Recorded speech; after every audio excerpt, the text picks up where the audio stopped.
Hi, I'm Kim Neeson, President of Neeson Court Reporting, and I'm here to give you my top 10 tips when dealing with a captioner.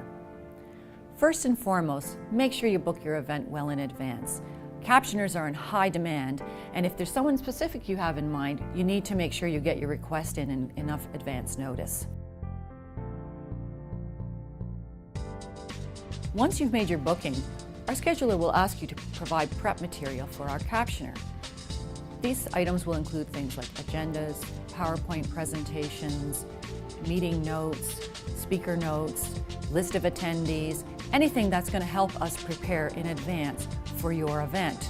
So special names and acronyms, things that might not be in normal parlance, we want to put in our dictionary in advance so that when we say it, it comes out in proper English.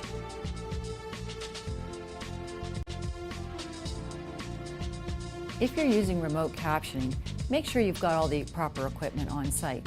In fact, that goes for any kind of captioning that we provide. Almost always you're going to have to provide some sort of equipment on your end in order that the captioning may be viewed.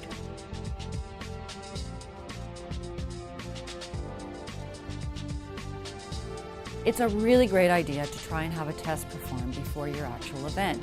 This is particularly true with remote captioning because we'll be relying on the internet and software to provide the service.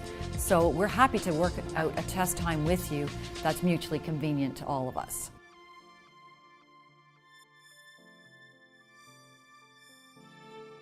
Please be sure to provide your contact information, and not just you as the person booking the services, but for the person who is actually on site. There are numerous times where there is a disconnect between the person who has to actually book our services versus the one who receives it. So we'll have someone to contact when we get on site in case there's a problem.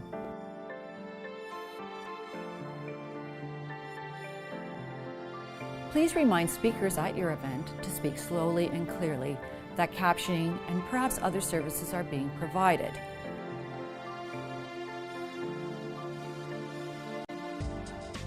Don't overspeak.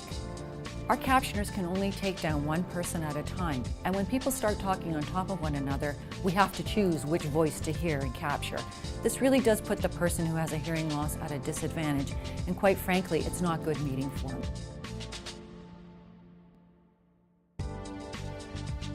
Breaks are very important and must be included in your schedule. When we ask for your agenda, we will be looking to see what break times you have included. Generally speaking, for a full day of captioning, we require at least one break in the morning, a lunch break, and then another break in the afternoon. A good rule of thumb is about an hour and a half of captioning and then a 10 to 15-minute break. Please provide your agenda to us in advance.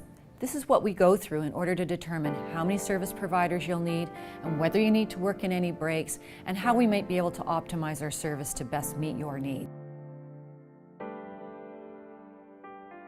And this is my favorite tip of all. Work outside the box. If you have a problem or an issue you're not sure how we can deliver captioning services, call me.